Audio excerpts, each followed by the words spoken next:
ครั้งแรกบอสิได้กดบ่เคยกดจักเถื่อเนาะเดี๋ยวสิบอกยอดบัตรเขายอดบัตรเขาใช้นี่อันนี้บัตรเขาทางใดล่ะเดี๋ยวขับรถเดี๋ยวอันนี้นะเฮ้สารหัสจูนคนรหัสบอกรหัสแหละพี่น้องคนรหัสพร้อมยังได้ยังนี่เป็นระบาดเลยครั้งแรกเงินวะขาเลยสารบัตรครั้งแรกนี้ถามกันนี่นี่มันออกมาอันนี้บอกเคยกดพี่น้องเลยออกมาแล้วเด็ดนึกออกไหมจะออกมาเดี๋ยวเงินออกมามันกระสีไปหรอกรอบัตรรอบัตรกรุณาเลือกทำรายการคนยุใช่ได้แล้วว่าได้แล้วนี่ได้มาแล้วพี่น้องบอลร้ายหรอกประมาณนั้นปะสบายดีสวัสดีครับผมนี่ก็สิมากดเงินกลับบ้านเนาะเงินก็ไม่ได้ร้ายหรอกพี่น้องแต่ว่าก็กดค่ารถค่าล่างเนาะค่าเดินทางมาเสียนะเดี๋ยวเพิ่นก็เป็นครั้งแรกบอสิได้กดบ่เคยกดจักเถื่อเนาะเดี๋ยวสิบอกยอดบัตรเขายอดบัตรเขาใช้นี่อันนี้บัตรเขารถเดี๋ยวอันนี้นะยอดมาถึงทางนั่นแหละแบบนี้คำมาถึงทางก็บอกกินเฮ้สารหัสจูนคนรหัสบอกรหัสแหละพี่น้องคนรหัสพร้อมยังได้ยังนี่เป็นระบาดเลยครั้งแรกเงินวะขาเลยสารบัตรครั้งแรกนี้ถามกันนี่มันออกมาอันนี้บอกเคยกดพี่น้องเลยออกมาแล้วเด็ดนึกออกไหมจะออกมาเดี๋ยวเงินออกมามันกระสีไปหรอกรอบัตรรอบัตรกรุณาเลือกทำรายการคนยกเลิกคนยกเลิกรถยกเลิกก็ได้ยกเลิกอันนี้อันนี้ยกเลิกอันนี้ให้เราปุ่มยกเลิกอันนี้ปุ่มยกเลิกเขาเขียนบอกอยู่อันนี้ปุ่มยกเลิกคนยกเลิกเอาบัตรใช้ได้แล้วว่าได้แล้วนี่ได้มาแล้วพี่น้องบอลร้ายหรอกประมาณนั้นปะเซเว่นหลังจากที่เขาแปลว่ากดเงินแล้วพี่น้องไปร้าน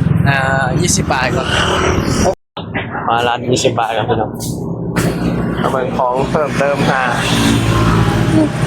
เนี่ยเผื่อไม่ยังอยากซื้อมาให้ลูกสาวเมินก็เดินทางแล้วนี่เลยทางกลับบ้านแล้ว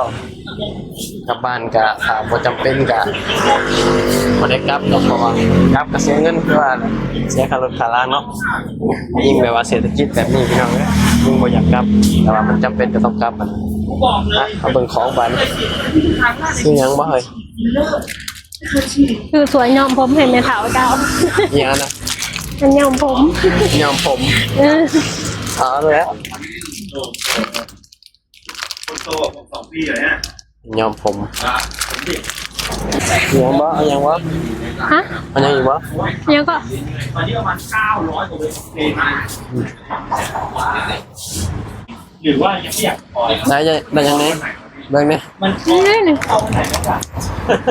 จ่ายเงินก่อนบาทเดียวเพลงแรกชื่ออัตตาบาท100 บาทพอดีมา100 บาทนี่ครับ100 บาทนี่เขาเซเว่นก่อนชุดยังก็เฮ้ยเซเว่นนะเบิ่งก่อนเอาเบิ่งก่อนได้เขาเซเว่นก่อนบาทพี่น้องเลยซื้ออีกเล็กน้อยไปซื้อยังไรดอกเพราะว่าเขาไปซื้อแล้วอยู่ที่โลตัสนะก็เลยของมันบ่มีในโลตัสก็เลยว่ามาเบิ่งในเซเว่นเพิ่มเติมมาสินะเซเว่นนี่ก็ของกระหลายพี่น้องซื้อครีมก่อนนี่ไปละ20 บาทมาก็ได้กระดาษอันนี้จะซื้อกับของเล่นลูกสาวแล้วก็มาซื้อของเพิ่มเติมในเซเว่นนั่นแหละบริษัทยังหลายเนาะเพราะว่าซื้อมาจากโลตัสก็เลยไปซื้อยังหลายอีกอย่างช่วงนี้มันก็เศรษฐกิจแบบนี้เนาะมันก็บ่อยากซื้อยังหลายเลยพี่น้องประหยัดช่วงนี้ยกเขาอย่างหมากเพลงพี่น้องเอ้ยกลับบ้านส่วนนี้ก็ได้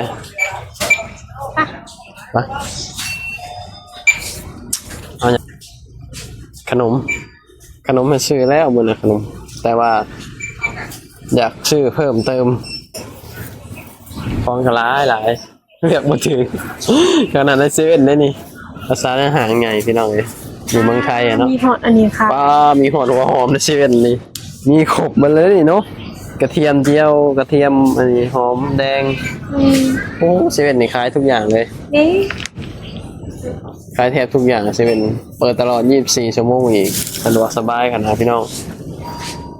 อ่ะนะ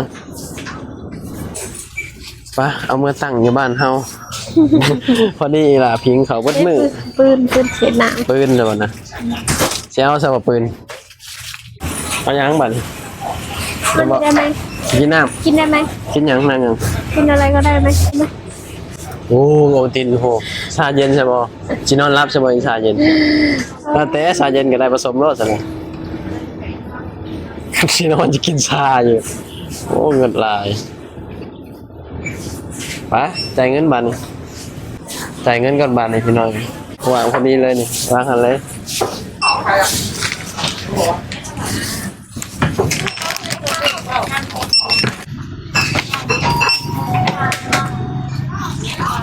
เท่าไหร่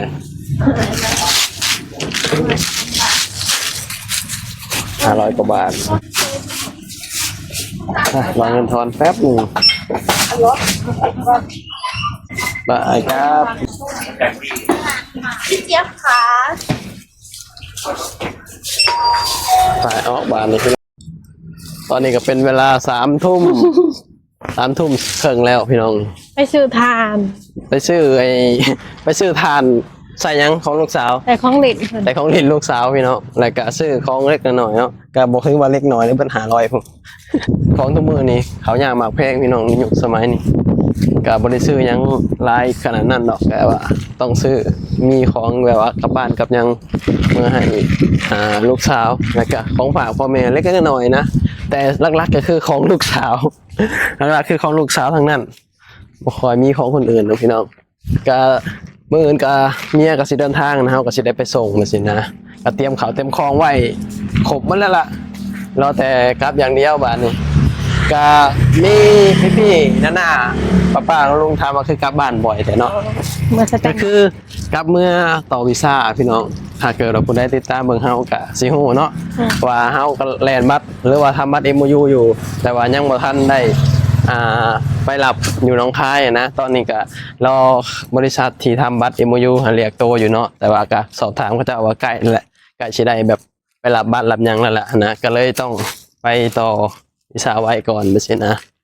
ครั้งนี้อาจจะได้ไปรับพี่น้องอาจจะได้ไปรับบัตรอยู่หนองคายไปสินะก็เลยต้องกลับบ้านแล้วก็ถือโอกาสแบบว่ากลับเพื่อหาลูกสาวนำไปสิครั้งนี้เฮากลับคนเดียวเนาะเฮาบ่ได้กลับไปสินะก็จะกลับอยู่พี่น้องแต่ว่ามันก็เงินพร้อมเนาะมันก็กลับบ้านมันก็ใส่เงินใส่หยังแหน่ไปสินะก็เลยว่า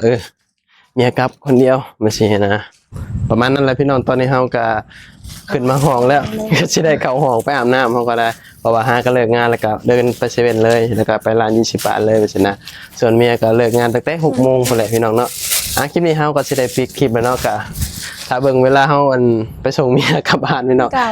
คือเก่าแหละแต่ว่าแบบเวลาไปส่งก็จะกลับนำแหละแต่ว่ามันก็กลับบ่ได้คืออย่างเขาเว้าเลยเนาะมันก็ใช้เงินใช้หยังหมดสินะกลับทั้งสองมันก็สิหนักพี่น้องเฮาก็เลยมีโอกาสพุ่นแหละมันทุกอย่างมันโอเคจังสิกลับพร้อมกันบ่ซี่นะประมาณนี้พี่น้องคลิปนี้ก็ไปแล้วเนาะพบกันคลิปหน้า